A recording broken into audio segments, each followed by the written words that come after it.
Bonjour. I'm Karen. I'm Tim. Welcome to this episode of Living a French Life.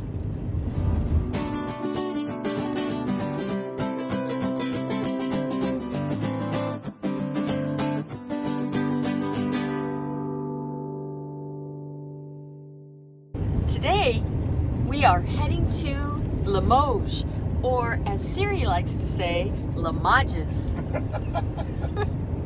And we're going to fetch, finally, our wood cookstove. While it is not the cookstove of my dreams, Come on, Essie.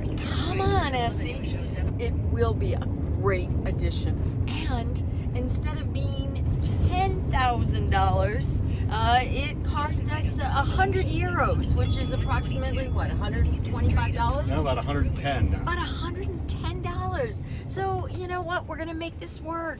We're spending 200 euros on the rental truck to get there.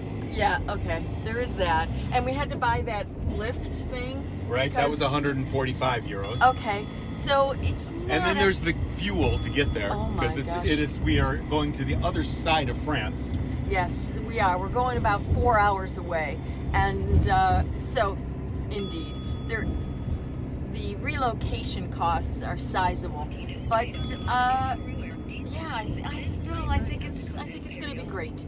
And that's what's up with today. It's a big, long day. We've got about 8 hours total of driving. We're going to stop at maybe a little Brocante on the way because it's that time of year. And, of course, pick up the stove. So, and don't forget the big Reclamation Yard. Oh yeah, we're going to the big Reclamation Yard. I have a list a mile long of things like hinges and lighting. Are you looking for anything particular at the Reclamation Yard, honey? I'm going to let it wash over me and see what I am inspired to want to purchase. All right, very good. Well, we are absolutely going to video our experiences today, share them with you, and hopefully you'll either be entertained or maybe we'll learn something. Little did they know the trouble that lied ahead. So, with that in mind, like and subscribe, and allons-y. So one question might be, why are we getting a wood cookstove? And it's a good question. Yeah, not the most modern way of cooking. No. I mean, there's some beautiful stove options out there that are, handmade in France and that are fantastic. La Conche is one that comes to mind. Godin as well. Make some beautiful stoves that are just craftsmanship and made here in France. But we decided that we wanted a cook stove that was going to also provide heat for our home, because we were trying to think about our different heating options. In a big old stone house that's never had any kind of heat before, anything that we do is going to have to be retrofit. And that if it's going to be radiators, then that means running more plumbing. If it's going to be forced hot air, that means putting in ductwork. It's not going to happen. Ductwork's really unattractive and big, and radiators eat up floor space. Now there are programs going on in France right now to help offset the cost of putting in new heating systems if you decide to go with a pompe chaleur or a heat pump. Same thing that you would have in the United States. It is a way of transferring heat from the ground into your house, or in the summer, transferring warm air in your house out into the ground. It's made by the temperature difference. And since we're not going to do the forced air thing, we're not going to put ductwork all through the house, we would only get the benefit of the heating part, and it would have to go through radiators, and it just seemed like a big rigmarole for such a small house. Indeed. And so we were thinking about solar. Solar might be a great option, and but that's an expensive, even with the various programs that are available. That is an expensive option for initial cash outlay. So our underfloor heating became quickly an expense that we weren't ready or able to invest in right now. So that left us with wood. And one of the things that we know from all of our years of doing houses is that the least expensive energy that you can have is the energy you don't use.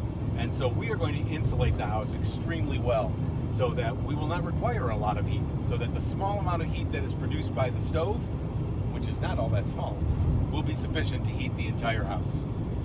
Plus, we like to learn new things, and I've never cooked on a wood stove before. I had a wonderful radiant cooker from England, an Saga, back in the 1990s, and I loved it. It's a very different way of cooking.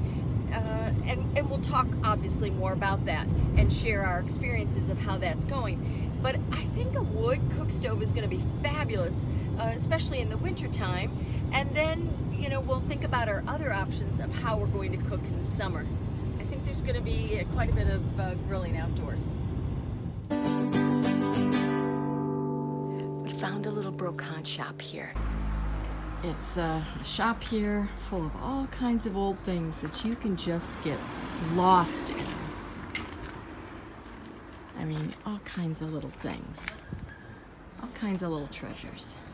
And you really have to know what you're hunting for. You could be here all day, which isn't a bad thing, except we're running late. So I'm gonna do a quick little check around in the ironstone and see what I find. Let's go one more, a couple more. Look, it's fabulous. You never know what treasure you're gonna find. So you have to be willing to invest some time, dig through, and you might get lucky and find a treasure. Like some old Crocs, love those. And look at these up here. I don't know how his pricing is, but these are wonderful. Love these. I mean, I talked about old French pottery in a voila, fairly recent voila. I love these. They were used for usually making confit of some sort. This one's pretty. Look at that glazing. That company just fairly recently went out of business, been making pottery for centuries. All right, well, we don't need the sunflower block, but I'm sure I'm gonna find a couple things I do need. And I wanted to show you something here. I always go for the linens, and I look for these little envelopes, especially white ones. Inside, you put your serviette or your napkin, and everyone had their own individual one. And you would keep them in your little pouch like this. And at the end of the week, your napkin would get washed. And then you'd put it right back into the pouch. Aren't they sweet? It's, I think it's more of a German thing. You'll find them obviously in Germany. I found them in Berlin when I was going to the Flohmarkts, and I find them in Alsace as well. These little blue ones are pretty, but all kinds of patterns and individuals. Young children would learn to do some their embroidery work. This is definitely Alsatian with its red. And look at them. Aren't they beautiful? So I'm gonna go through this pile real quick and see if I can find a few. I'll show you my treasures.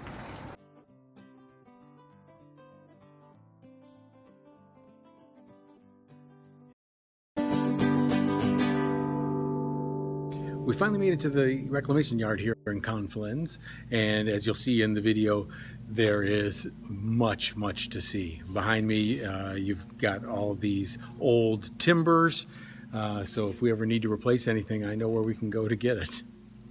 This house and courtyard complex was built in the 1820s, and over the years it has also served as a brewery and a lannery, a storage house for hides, skins, and leather. It stood vacant for 15 years before the current owner, Terry Hutchinson, reimagined it as a one-stop shop for French architectural salvage. Inside its 50,000 square foot of covered storage, you'll find a collection of items: windows, doors, fixtures, furniture, antiques, and brocante items. Also, the occasional hunting trophy.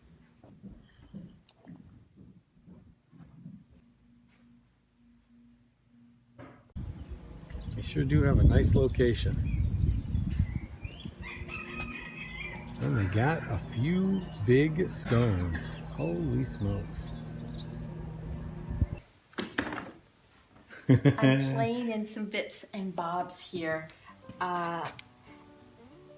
You know the dairy table that we're gonna take that old discarded table and turn it into our dairy table in the kitchen? Well, it's currently at whatever standard height is for a table, which is like, what, 80 centimeters? 79, 80 centimeters?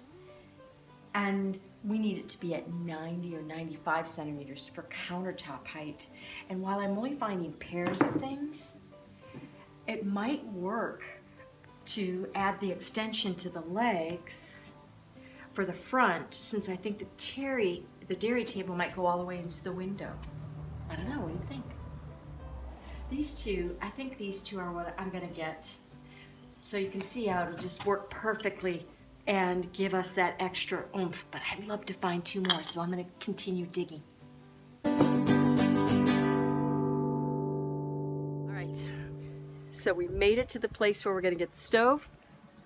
The stove that the individuals have been so patient for us getting, because we've been trying to do this since, I don't know, November and December, and Tim's gonna take it from there.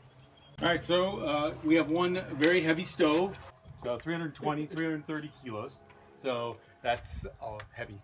That's like almost 700 pounds in American. And you're just gonna throw that right into the back of the van? Yes, no, I have purchased the wonderful crane and assembled it last night in the dark 3 times because I did it wrong the first two. No. Not a big deal. Oh my gosh. And we've got this completely epic strap here. And we have to get... This strap can hold, if I remember correctly, 2,000 pounds, 5,000 kilograms. Okay. So, the great thing about buying new to us things for our home is we meet some awesome people. And we've just made some new friends who are going to be moving just around the corner from us, so. In theory. Okay. They put it on wheels. Sorry, honey. oh yeah, it's perfect. Look at that. Just like downtown. Hey, honey, double check the straps. Okay. We're gonna... 1, 2, 3.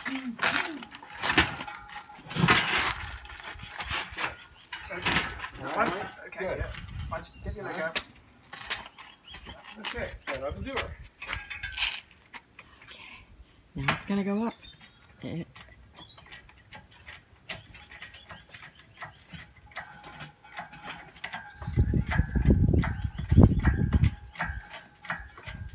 It just needed more weight on it. Look at that! You guys are lifting a stove! I'm telling ya, that's no small feat. How much does that stove weigh? About 700 pounds. Wow! Well, as long as we get one end on. Yeah, exactly. How close are we?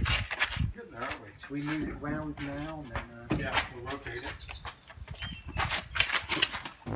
It's here that Tim makes a tragic discovery.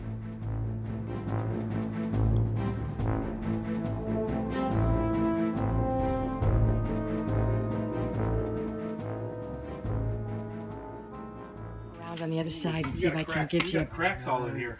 cracks there?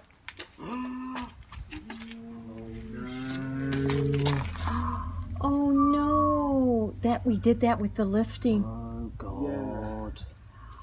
Okay, yeah. What we care about now is that everybody's safe. Filming ya. Alright. I don't know why you want to film this here. Because. Here we are. Okay, this is day 2 of moving the stove.